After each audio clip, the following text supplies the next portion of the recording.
یہ دنیا میں واحد ملک ہوگا جس کی آدھی آبادی آلموسٹ خط غربت سے نیچے ہے. دنیا میں کوئی ملک بتا دے جہاں 12 کروڑ لوگ خط غربت سے نیچے ہوں. جی جی بالکل. خط غربت سے نیچے ہونے کا مطلب یہ ہے نہ بچے سکول جا رہے ہیں, نہ کھانے کو گھر میں 3 یا 2 وقت کی روٹی میسر ہے, نہ ہیلتھ کا کوئی بندوبست ہے, نہ کوئی دوسرے سماجی جو ذمہ داری ہیں وہ آپ پوری نہیں کر سکتے. ان کی ٹریولنگ ہے, ان کی رینٹڈ پراپرٹیز ہیں, ان کے رہنے کا معاملہ ہے. یہ ہم کس طرح کے لوگ پیدا کر رہے ہیں اور یہ کس طرح کا معاشرہ ہے, اور حکومت اگر اس طرح سے کر رہی ہے تو یہ سوسائٹی اوورال جائے گی کہاں؟ یہ کسی نے سوچا ہے؟ بالکل صحیح ہے. بڑے دکھ اور افسوس کی بات ہے. اب پیٹرولیم والے جو ہیں, پیٹرول پمپوں والے, وہ کہہ رہے ہیں کہ 5 کو ہماری ہڑتال ہوگی. بالکل. جماعت اسلامی کہہ رہی ہے کہ ہم نے 12 کو دھرنا دینا ہے. جی بالکل. اب جو ہے وہ جو فلور ملوں والے ہیں وہ کہہ رہے ہیں ود ہولڈنگ ٹیکس لگ گیا ہمارے اوپر نان فائلر کا, تو ہم تو یہ نیچے شفٹ کر دیں گے. جی جی. اب میں حکومت کی ریٹ کو تو تب مانوں, رول آف لا کو تب مانوں, یا اس ریاست کو آگے جاتا ہوا تب دیکھوں جب کوئی ٹیکس لگائے, کسی پر لگائے تو وہ اپنے اوپر رکھے نا. یہ تو اینڈ یوزر کے اوپر شفٹ کر رہے ہیں, اور حکومت اور اس کی ڈسٹرکٹ مینجمنٹ چاروں صوبوں میں وہ ہاتھ پہ ہاتھ دھرے بیٹھی ہوئی ہے, اس کو کوئی پرواہ ہی نہیں ہے. بالکل صحیح ہے. تو یہ بڑے دکھ اور افسوس کی بات ہے. عوام کہاں جائیں؟ نقیب صاحب, بجٹ کے بعد یقینی طور پر اس طرح کی صورتحال ہمیں دیکھنے میں نظر آتی ہے. پرائسز بڑھ جاتی ہیں, لوگ جو ہیں وہ احتجاج کرتے ہیں. اوورال ہم دیکھتے ہیں میڈیسن ہو, اشیاء خورونوش ہو, اور بجلی کے نرخ ہوں وہ بھی بڑھا دیے جاتے ہیں, گیس کے بلوں میں بھی اضافہ ہو جاتا ہے. تو لیکن یہاں پر ایشو یہ ہے کہ یہاں پر آلریڈی بڑی مہنگائی تھی. عوام جو ہے وہ پہلے ہی مہنگائی سے بہت زیادہ متاثر تھے, اور اب ان کے اوپر ایک اور کہتے ہیں نا کہ ایک بام گرا دیا گیا ہے. ہر چیز مہنگی ہو گئی ہے, ہر چیز مہنگی ہو گئی ہے, اور آمدنی جو ہے وہ اتنی ہی ہے. تو اس کو کس طرح سے, آپ کو نہیں لگتا کہ حکومت کو اپنی گورننس کا کوئی مظاہرہ کرنا چاہیے, کوئی طریقہ کار بنانا چاہیے جس سے کم عوام کو کوئی ریلیف تو مل سکے؟ شکریہ سمیرا. میں نے تو کوئی ایسا اپنی زندگی میں دور نہیں دیکھا جب کوئی ہڑتال نہ ہوئی ہو, جب یہ رولا نہ پڑا ہو کہ مہنگائی ہو گئی ہے, جب یہ چیخیں نہ نکلی ہوں. ہر حکومت کے دور میں آپ کو کبھی پیٹرولیم ڈیلرز, کبھی ڈاکٹرز, کبھی استاد, کبھی مزدور, ہڑتالیں یہ چلتی رہتی ہیں. بالکل صحیح. کسان بھی. پوری دنیا میں مہنگائی ہے, یہ ذہن میں رکھیے گا, اور یہ نقطہ ہے, ذرا اس کو سمجھ لیجئے پھر آگے بات کرتے ہیں. پوری دنیا میں مہنگائی ہے. آپ جو احباب یورپ میں رہتے ہیں یا وہاں جا چکے ہیں, جو بھی 18 سال کا بچہ وہاں ہوتا ہے اس نے کام کرنا ہوتا ہے. صحیح. لہٰذا گھر میں اگر 6 افراد ہیں تو 6 کے 6 کام کر رہے ہیں. یہاں پر بھی یہی صورتحال نہیں, یہاں نہیں نا, یہاں یہ صورتحال نہیں نا. یہاں کمانے والا ایک ہے, کھانے والے 6 ہیں. اور ایسی صورتحال میں آپ کو لگنا ہے, آپ موازنہ کر لیں, جو برگر آپ کو یہاں پہ مل رہا ہے 80 روپے میں, جو لگ بھگ میں اندازاً بتا رہا ہوں, انڈا شامی برگر جو آپ کو 80-90 روپے میں ملتا ہے, وہ باہر تو اسی طرح کا برگر لے کے دیکھیں وہ $2-2.5 سے کم نہیں ہے. صحیح. تو کتنے ریٹ کا کتنا فرق ہوا, مہنگائی ہوئی نا. اور یہ جو ابو بکر صاحب نے کہا جی کہ دنیا کو کون سا ملک ہے اور جہاں جو خط غربت سے نیچے 12 کروڑ سے نیچے ہوں, یہ آپ کا ہمسایہ ہے, وہ اس سے بھی زیادہ خط غربت سے نیچے ہے. اور بھی ملک ہیں, میں تو آپ کو اس لیے مثال دے رہا ہوں کہ آپ کے ہمسائے میں. پھر وہاں آبادی کا سائز زیادہ ہے سر. چلیں اس آبادی اگر آپ پرسنٹیج نکالیں, وہاں 45% لوگ ہندوستان میں جو ہے وہ خط غربت سے نیچے نہیں ہیں. یہ تو آپ کہہ رہے ہیں. ڈیٹا نکلوا لیں. پھر وہ میں ڈیٹا بھی میں نے نکلوانا ہے. نہیں, میں کہہ رہا ہوں, میں ذمہ داری سے کہہ رہا ہوں کہ انڈیا میں آدھی آبادی غربت سے شکار دیکھیں تو صحیح نا. آپ انڈیا سے مراد دہلی اور آبادی کا سیمپل بامبے لیتے ہیں. آپ 24 کروڑ 26 کروڑ آبادی کا سیمپل ہے. سنیں نا, اس لیے میں بتا رہا ہوں کہ جہاں سمیرا اس مسئلے کا سب سے بڑا اس کی ریزن جو ہے وہ آبادی کا پھیلاؤ ہے. ہاں جی. آبادی جتنی بڑھ چکی ہے, آپ کہہ رہے ہیں جی ہمیں سہولیات اتنی ساری ملتی رہے. آبادی ایک گھر میں کوئی ایک بندہ رہتا تھا تو اب وہاں 8 ہو گئے ہوئے ہیں لوگ. ہر سال آبادی میں اضافہ ہوتا جا رہا ہے, اور جتنی تیزی سے آبادی بڑھ رہی ہے مجھے لگتا ہے 8-10 سال میں اس سے بھی ڈبل ہو جانی ہے, ہم 50 کروڑ پہ پہنچے ہوئے ہوں گے. اس کے بارے میں بھی حکمت عملی گورنمنٹ کو ہی طے کرنا چاہیے. نہیں, گورنمنٹ کو نہیں, ہمیں عقل کرنی چاہیے. جو عوام ہے, اچھا نہیں, عوام کے سر پہ تو جب تک ڈنڈا نہیں ہوگا, میرا سر اس معاملے میں ڈنڈا کیسے چلایا جائے کہ آبادی کم کریں. نہیں سر, چائنا کی گورنمنٹ اور چیز ہے, چائنا اور چیز ہے. چائنا کی مثال نہ یہاں پہ دیں, وہاں کچھ اور نظام ہے. میں یہ کہہ رہا ہوں کہ اگر مہنگائی, میں مانتا ہوں بالکل ٹھیک ہے مہنگائی ہوئی ہے, لیکن اس مہنگائی میں کچھ ہمیں بھی خیال کرنا چاہیے. جو ایک ایسا طبقہ, جو انہوں نے 3 کلاسز گنوائی ہیں, اس میں سمیرا ایک کلاس ایسی ہے جو سب سے زیادہ رگڑی جا رہی ہے. اس کلاس کا انہوں نے ذکر نہیں کیا, اس کا نام ہے مڈل کلاس. جی جی بالکل. وہ تو رہی جو سنیں نہیں ہے نا, جو مڈل کلاس بیچاری ہے وہ نہ ادھر کی رہی نہ ادھر کی رہی. ایک انسان بہت غریب ہے, وہ سڑک پہ بھی سو جائے گا, وہ اپنی ریڑھی پہ بھی سو جائے گا, وہ کسی پارک میں بھی سو جائے گا, کوئی مسئلہ نہیں ہے. وہ جو مڈل کلاس ہے جس کا ہم کبھی تذکرہ ہی نہیں کرتے, جس کے لیے کوئی ریلیف ہی نہیں دیتے, جس کے گھر میں ایک چھوٹی سی گاڑی ہے, ایک موٹر سائیکل ہے, اور وہ کہیں کچھ چھوٹے سے گھر میں رہ رہا ہے یا کرائے کا کوئی مناسب سا گھر لیا ہوا ہے, وہ کہاں سے خرچے پورے کریں؟ وہ کسی کو بتا بھی نہیں سکتا, کسی سے پیسے مانگ بھی نہیں سکتا. مڈل کلاس جو ہے وہ سب سے زیادہ بدترین اس ملک میں ظلم کا شکار ہو رہی ہے. صاحب ڈاکٹر سلمان شاہ صاحب ہمارے ساتھ موجود ہیں, سابق وزیر خزانہ بھی ہیں. سر آپ کے وقت کا بہت شکریہ. سر اس وقت ہم یہ ڈسکس کر رہے ہیں کہ عوام جو ہیں وہ سراپا احتجاج ہیں, سڑکوں پر نکل رہے ہیں. ڈیلر ایسوسیشنز جو ہیں پیٹرولیم کی, وہ بھی, ان کے بھی مذاکرات ناکام ہو گئے ہیں. حکومت کی گورننس جو ہے وہ سر ہمیں کہیں نظر نہیں آ رہی ہے. ٹھیک ہے, آئی ایم ایف کی ایک تلوار ہے ہمارے سر پہ, ہم نے اس کو ماننا ہے, اس کے اکارڈنگ چلنا ہے, لیکن ساتھ پیرلل کوئی ریلیف بھی تو ہونا چاہیے نا عوام کے لیے. سر کیا کہنا چاہیں گے؟ دیکھیں, یہ اس دفعہ کا بجٹ جو آیا ہے یہ بالکل نامناسب ہے پاکستان کے حالات کے مطابق. تقریباً 28,000 ارب روپیہ حکومت خرچ کرے گی, فیڈرل گورنمنٹ اور پروونشل گورنمنٹ مل کے اگلے سال. اب آپ مجھے بتائیں 28,000 روپیہ اگر وہ خرچ کریں گی تو ظاہر ہے کہ ہر ایک کے اوپر ٹیکس بھی لگے گا, اور ہر طرف سے وہ ریونیو کرنے کی کوشش کریں گے, کیونکہ آئی ایم ایف کا جو ایک شرط ہے کہ اگر آپ نے خرچہ کرنا ہے, اگر بہت شوق ہے خرچہ کرنے کا, تو پھر ٹیکس لگائیں اور اس سے خرچہ پورا کریں. تو حکومت کے سامنے چوائس تھی, وہ اپنا خرچہ کم کر سکتے تھے اور ٹیکسز کو نہ بڑھاتے, اکانومی کو گروتھ کی طرف لے کے جاتے, انسینٹیوائز کرتے. تو یہ 1-2 سال مشکل کے ہمارے اچھے گزر جاتے, لیکن کیونکہ بیوروکریسی کی تنخواہیں نہیں ہیں, بیوروکریٹس کی ایک امپائر بنی ہوئی ہے. پاکستان اب بیوروکریسی کے لیے چلتا ہے, بیوروکریسی کے لیے آپ ٹیکس کلیکٹ کرتے ہیں, اور ڈیولپمنٹ بھی بیوروکریسی کے تھرو کرتے ہیں, اور جتنی وہ خرچہ کرتے ہیں اس کا کوئی نتیجہ نکلتا نہیں. تو پاکستان کے حالات اب اس وقت یہ ہیں کہ آپ کو اپنے حکومت کو چھوٹا کرنا پڑے گا, اخراجات کو کم کرنا پڑے گا, ٹیکسز کو کم کرنا پڑے گا. اور دیکھیے سر, آئی ایم ایف کی ڈیمانڈ ہے, آئی ایم ایف کی ڈیمانڈ ہے, پھر ٹیکسز کو کس طرح سے کم کیا جائے, یا پھر یہ کیا حکمت عملی اپنانی چاہیے؟ روپیہ خرچ کریں, آپ 25,000 کر لیتے تو وجہ سے 3,000 ارب چھوٹ دے سکتے تھے. پوائنٹ یہ ہے کہ اگر آپ اخراجات سے کمی کرنے کو تیار ہی نہیں ہے اور قرضوں کے اوپر بھی آپ چلانا ہے, تو وہ میں اس کو آبجیکٹ کرتی ہے. نہ آپ نے کوئی بجٹ میں کوئی ایسی تجویز دی ہے جس کی وجہ سے ایکسپورٹ بڑھ سکے, بلکہ ایکسپورٹرز پہ بھی آپ نے پوری طریقے سے ٹیکسز لگا دیے ہیں تاکہ وہ تھوڑے بہت جو ایکسپورٹ کرتے تھے وہ بھی بند ہو جائے.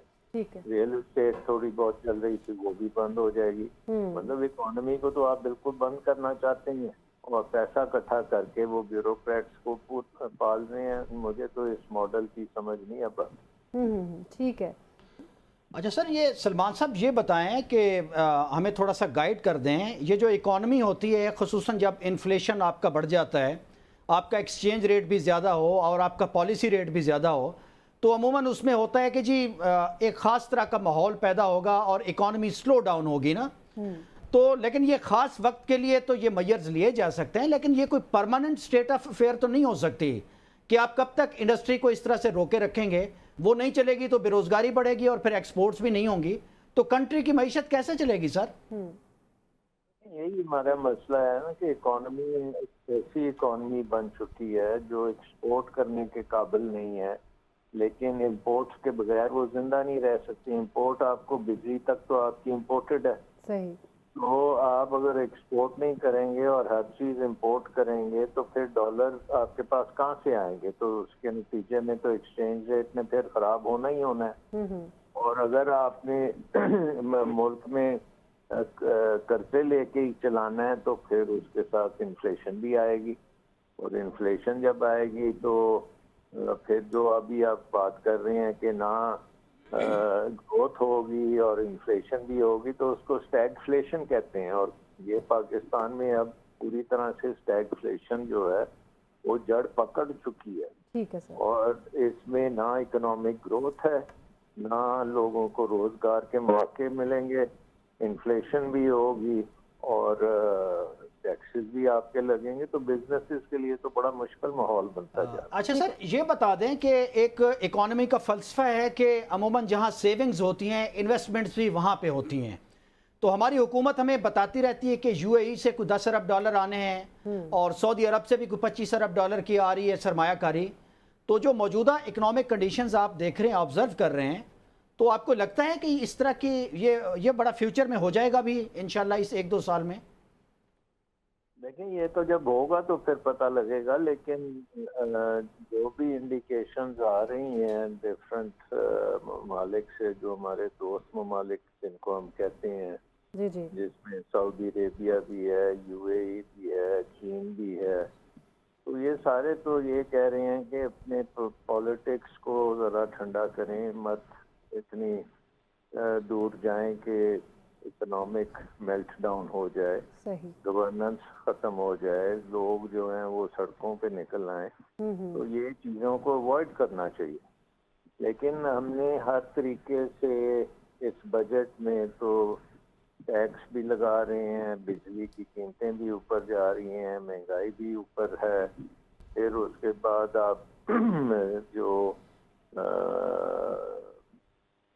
مڈل کلاس کے سیلری لوگ ہیں، پروفیشنل لوگ ہیں، ان کے اوپر بے پناہ ٹیکسز آپ لگا رہے ہیں. بالکل صحیح. تو وہ بالکل سوچے سمجھے بغیر کام ہو رہا ہے نا، تو اس کا نتیجہ اچھا نہیں نکلتا. اس کا نتیجہ بالکل اچھا نہیں، اور وہ ہمیں نظر بھی آ رہا ہے. ڈاکٹر صاحب آپ کے وقت کا بہت شکریہ. ابو بکر صاحب، شہباز شریف صاحب کی حکومت جب آئی تو انہوں نے انڈیکیٹ کیا تھا کہ اگلا 1-1.5 سال یا 2 سال جو ہیں وہ مشکل ہوں گے.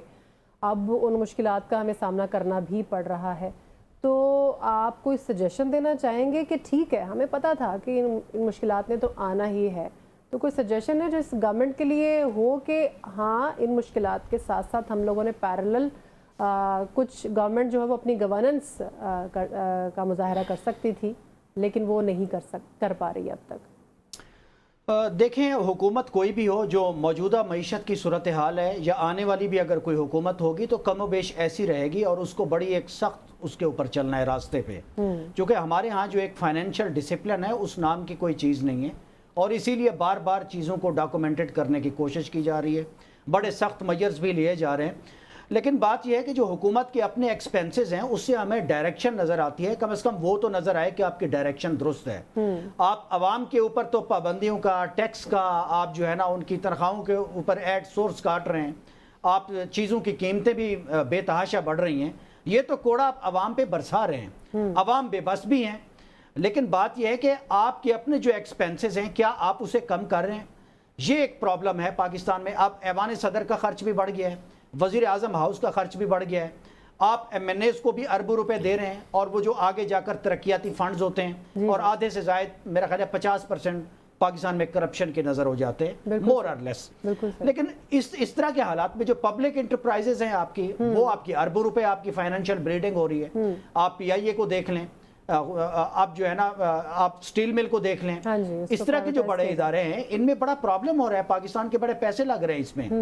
تو یہ صورتحال ٹھیک کیسے ہوگی؟ اب جو اراکین اسمبلی ہیں اب ان کے 20-20 25-25 جو ہے وہ ایئر ٹکٹس ہوتے تھے وہ 30-35 ہو گئے، وہ بڑھا دیے گئے. کہیں ہمیں لگ نہیں رہا کہ آپ چیزوں کو اب دیکھیں. جو صوبائی محتسب ہے ایک اس کی خبر ہے کہ ان کو تقریباً سیمسنگ کے اور آئی فون انہوں نے لیے ہیں اپنے 12 کنسلٹنٹس کے لیے. چیف سیکرٹری صاحب، ریٹائرڈ چیف سیکرٹری جو ہیں اعظم سلیمان صاحب، وہاں اس کو ہیڈ کرتے ہیں. 22 گریڈ کے وہ ریٹائرڈ ہیں. 80 لاکھ روپے ٹیکسز لگ کے ان کے فونز آئے ہیں. اب جو لاہور کے کمشنر ہیں جیو آر میں، ان کی جو عمارت ہے اس پر آج کی خبر ہے کہ تقریباً 40 کروڑ روپے کے تزئین و آرائش کے اخراجات ہیں. جی جی، اس کی ڈیٹیل اب ایک طرف اس طرح کے شاہانہ اخراجات ہیں، ٹھیک ہے ادارے چلنے ہیں، آپ کو دفاتر چلانے ہیں، آپ کو بیوروکریسی کو بھی آپ کو ٹھیک رکھنا ہے، چونکہ اس نے ملک کا نظام مینٹین کرنا ہے. میں پبلک کے اس طرح کے الزامات پہ نہیں جاتا کہ حکمرانوں کے شاہی اللہ تللے ہیں, لیکن آپ کو کہیں تھوڑا بہت نظر تو آنا چاہیے. عوام کے کچھ فضائی سفر کم ہونے چاہیے, کچھ فضائی ٹکٹس کم ہونے چاہیے. آپ کیوں اپنی گورننس کو بھی کچھ بہتر بنائیں. آپ یہ جو 12 14 کروڑ روپے کے جو پیکیجز ہیں, اس میں تو ماشاءاللہ ہمارے ججز بھی شامل ہیں. میں ہاتھ جوڑ کے عرض کر رہا ہوں, جو ریٹائرڈ ہیں, ریٹائرڈ چیف جسٹس صاحبان ہیں, ان کے بھی 15 لاکھ روپے کے بجٹ ہیں. 2 ہزار ان کو جو ہے وہ بجلی کے یونٹ فری مل رہے ہیں, 4 ہزار ان کے پیٹرول فری ہیں. تو خدا کا واسطہ اس ملک کو چلنے دینا ہے تو اشرافیہ اپنی ڈائریکشن ایک قدم میں درست سمت میں رکھے تو عوام شاید اس طرف دوڑ پڑے گی. اس طرح کے کچھ میئرز جو کچھ تو میئرز لیں.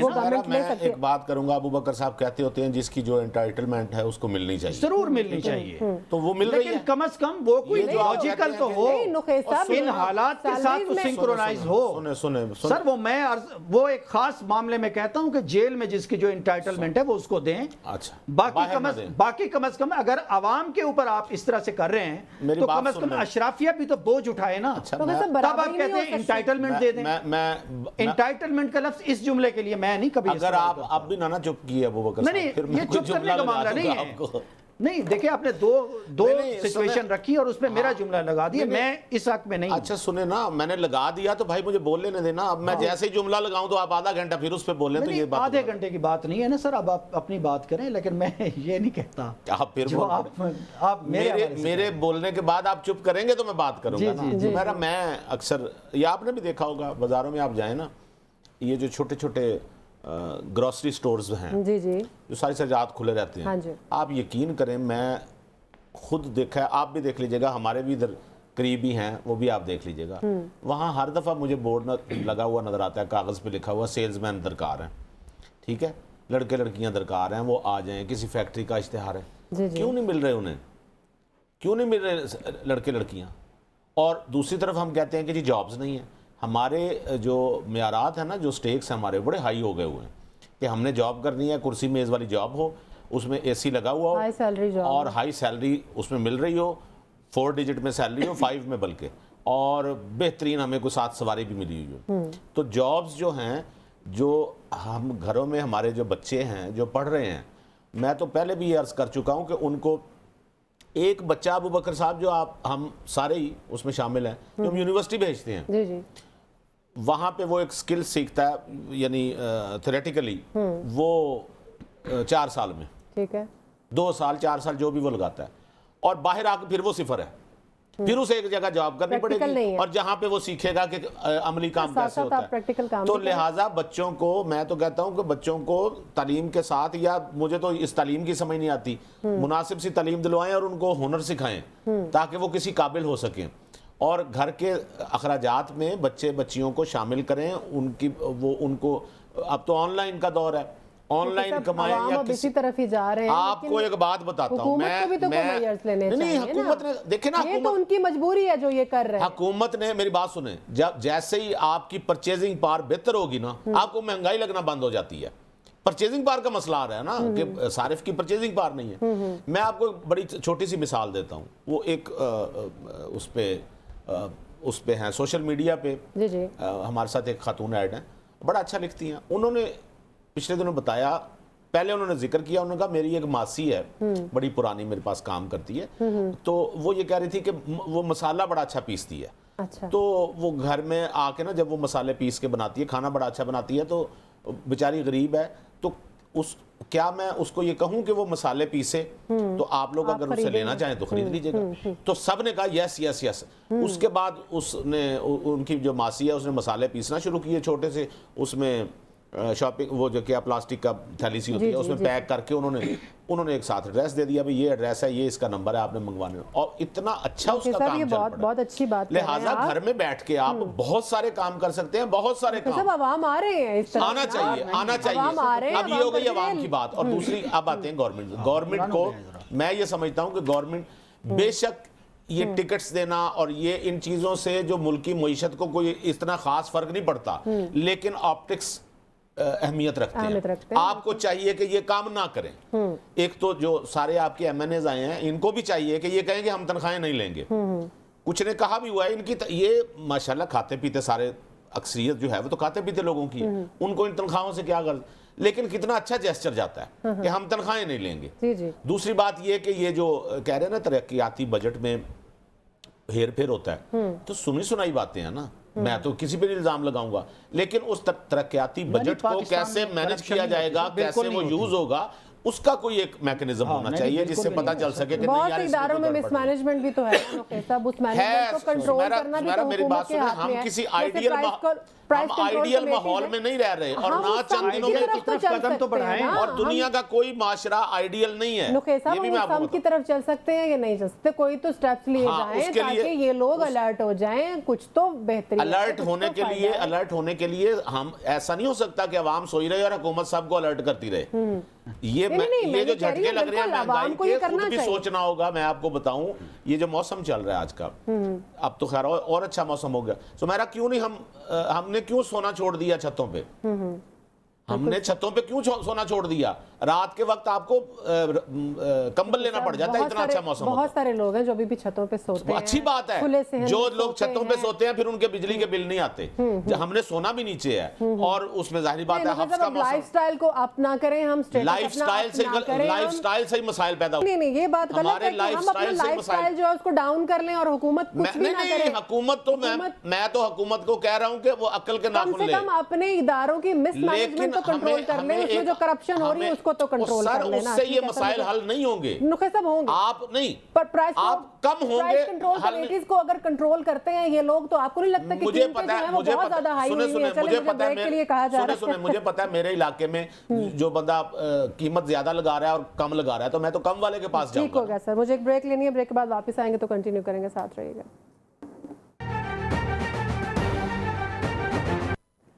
بریک کے بعد خوش آمدید ناظرین۔ بریک پر جانے سے پہلے ہم لوگ بات کر رہے تھے کہ عوام جو ہیں وہ مہنگائی سے بہت زیادہ متاثر ہو چکے ہیں اس وقت، اور سڑکوں پر نکل آئے ہیں، احتجاج کر رہے ہیں، اور جو کام اپوزیشن کا ہے وہ اس وقت عوام کر رہے ہیں۔ اور اپوزیشن کہاں پر مصروف ہے؟ اپنے ہی معاملات میں مصروف ہے۔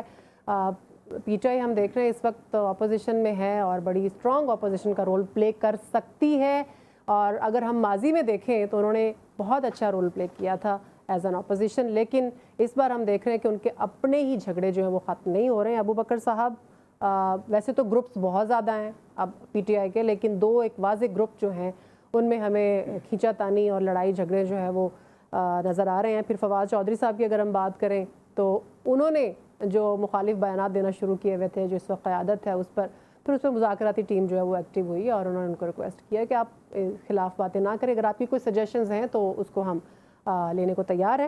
اور بانی پی ٹی آئی اب جو اتنے پریشان ہو گئے ہیں ابو بکر صاحب کے، انہوں نے دونوں گروپس کو ملاقات کے لیے بلا لیا ہے، کوئی سلوشن نکلے گا؟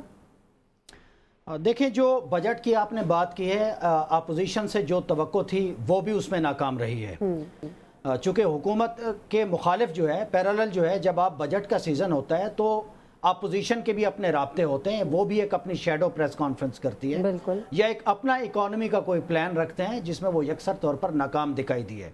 چونکہ چین آف کمانڈ کا بڑا مسئلہ ہے اس وقت تحریک انصاف میں، دو پیرالل گروپس جو ہیں وہ کام کر رہے ہیں۔ ایک وہی ہے جو کہتا ہے کہ جو موجودہ چیزیں چل رہی ہیں، جس طرح سے مقدمات چل رہے ہیں اور جیسے ہم پارلیمنٹ میں بیٹھے ہیں، یہ سٹیٹس کو اسی طرح سے ذرا چلنے دیں اور اس کے آگے جا کے کوئی نتائج نکل آئیں گے۔ یا ان کو لگتا ہے کہ شاید اس طرح کے مشکل حالات میں یہ حکومت ٹیک آف نہیں کرے گی تو پھر آپشن ہم ہی ہوں گے، تو پھر حالات شاید درست ہو جائیں گے۔ یہ جو بیرسٹر گوہر صاحب اور اس طرح کے جو سارے لیڈرز ہیں، مجھے لگتا ہے ان کی یہ اپروچ ہے۔ پھر کچھ لوگ وہ ہیں جو جیتے ہوئے بھی ہیں اور پی ٹی آئی کے اس طرح سے نوجوان مائنڈ بھی ہیں۔ متحمل تو نہیں ہو سکتا نا ابو بکر صاحب اس سچویشن کا جس چیز کی وہ امید لگا کر؟ نہیں، آپ کی بات تو ٹھیک ہے، لیکن بات یہ ہے کہ حکومت کا تو زیادہ سٹیک ہوتا ہے نا۔ حکومت کے پاس چونکہ چارج ہوتا ہے افیئرز کا، اس نے ہی فیصلے کرنے ہوتے ہیں، انہی فیصلوں کے نتیجے میں حالات آگے بڑھتے ہیں، درست یا غلط ہوتے ہیں یا غلط سمت میں جاتے ہیں۔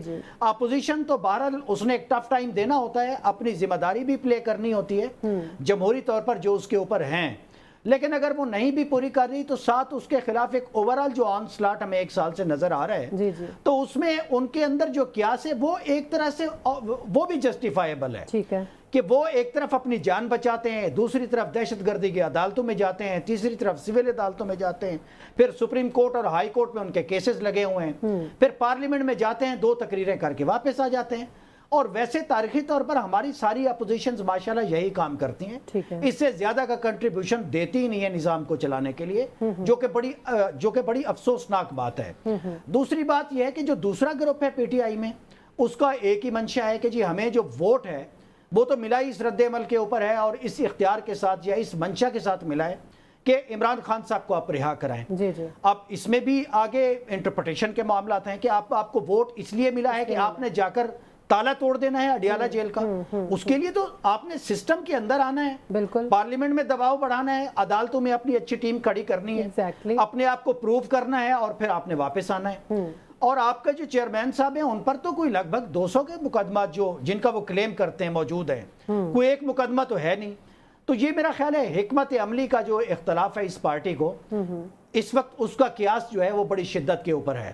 اور پارٹی کے باہر سے جو کام فواد چودھری صاحب کر رہے ہیں وہ بھی ایک بڑا عجیب و غریب ایک معاملہ ہے. اور آج تو ایک بات آئی ہے کہ اس سے تحریک انصاف کی قیادت نے رابطہ بھی کیا ہے, جو کہ یہ بات چلی ہے میڈیا میں بھی آئی ہے, پھر تحریک انصاف کی قیادت نے اس کی تردید بھی کر دی ہے.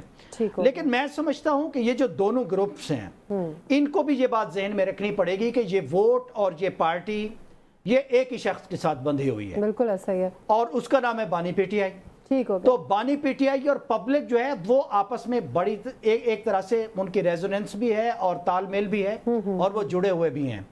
تو تحریک انصاف کے جو دونوں دھڑے ہیں ان کو یہ بات بھی ذہن میں رکھنی پڑے گی اور انہیں اپنا اصل کام کرنا چاہیے پوری ذمہ داری کے ساتھ کہ اپوزیشن بھی کریں, پارلیمنٹ میں بھی پوری اپنی اپیرنس رکھیں اور اپنے عدالتی مقدمات میں بھی پوری انپٹ دیں اور پارٹی کو بھی انٹیکٹ رکھیں. بالکل ایسا ہی ہے, مشکل ہے ان کے لیے کیونکہ جب نقی صاحب آپ اکثر ایک بات کہتے ہوتے ہیں کہ جب آپ لیڈر نہ ہو پرفارمنس کے لیے یا فیصلوں کے لیے تو پھر ظاہر ہے مشکلات تو آتی ہی ہیں. اب لیڈر صاحب جو ہیں وہ اس وقت ظاہر جیل میں ہیں اور باہر جو دھڑے ہیں وہ 2 سے 4 اور 4 سے 6 اور پتہ نہیں کتنے دھڑے بن چکے ہیں.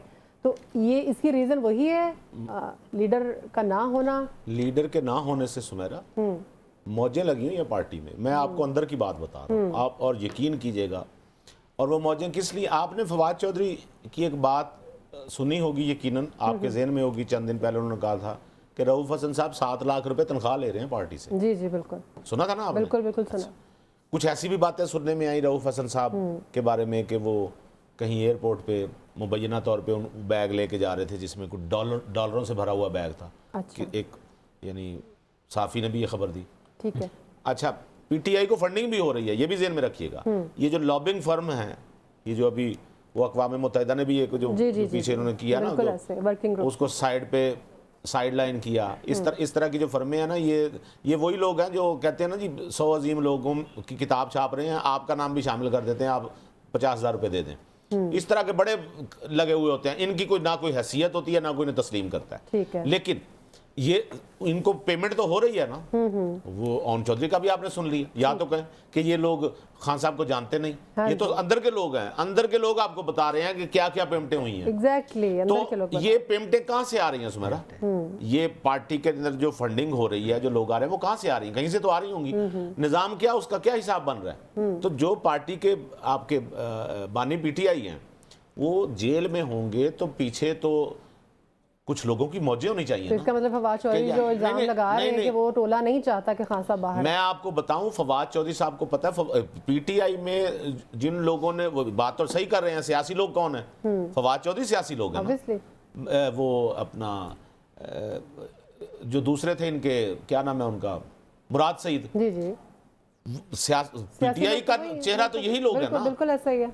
ایون جو مفرور بھی ہیں یہ پی ٹی آئی کا چہرہ ہی تھے نا. بالکل ایسا وہ ان مفروری کو ہم سائیڈ پہ ڈالتے ہیں, لیکن بنیادی طور پہ, اور آج وہ مفرور کس لیے ہیں؟ کیونکہ ان کے خلاف مقدمات قائم ہیں, مشکلات تو وہ جھیل رہے ہیں نا.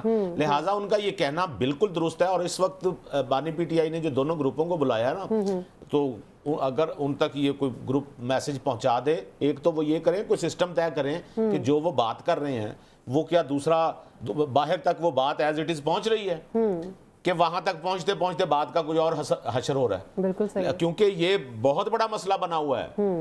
ایک گروپ باہر آتا ہے, وہ کہتا ہے جی ہم سے یہ بات ہوئی ہے, دوسرا کہتا ہے ہم سے یہ بات ہوئی ہے. اب کیسے پتہ چلے؟ اور بات بھی 2 مختلف سمتوں میں ہوتی ہے. ہاں جی بالکل صحیح ہے. زمین آسمان کا اس میں فرق.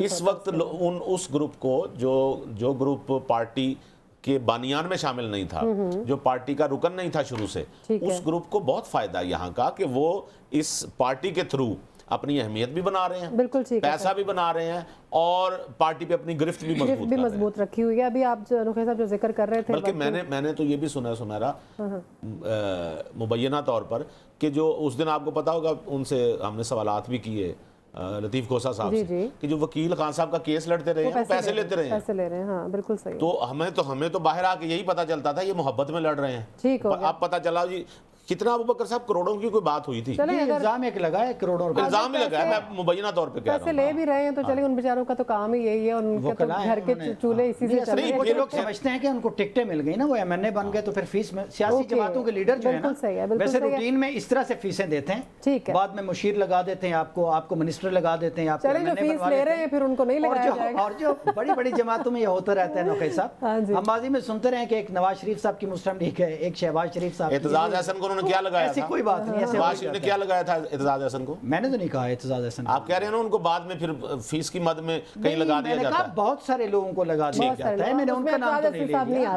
ابھی نقی صاحب آپ ورکنگ گروپ کی جو بات کر رہے تھے اس کو تو خیر انہوں نے رپورٹ آئی تھی اس کی ذمہ داری لینے، مجھے پہلے بات کر لینے دیجیے اس پہ. گریز کر دیا، بس چھوٹ کمنٹ لیں گے پھر ہم اگلا ٹاپک. ورکنگ گروپ ٹائپ کے جو ہوتے ہیں نا، کیسا شور مچائیے. 2 ٹکے کی وہاں پہ یہ تنظیمیں ٹائپ ہوتی ہیں جن کے اندر وہ سیلری سسٹم بھی نہیں ہوتا، یہ فنڈڈ ہوتی ہیں، یہ فنڈ لیتی ہیں مختلف لوگوں سے، اور آپ کوئی ان کو ہائر کر کے ان کو پیسے دے دیں، یہ آپ کے حق میں مہم چلا دیں. ان کی ہائپ کس نے کریٹ کی؟ پی ٹی آئی نے.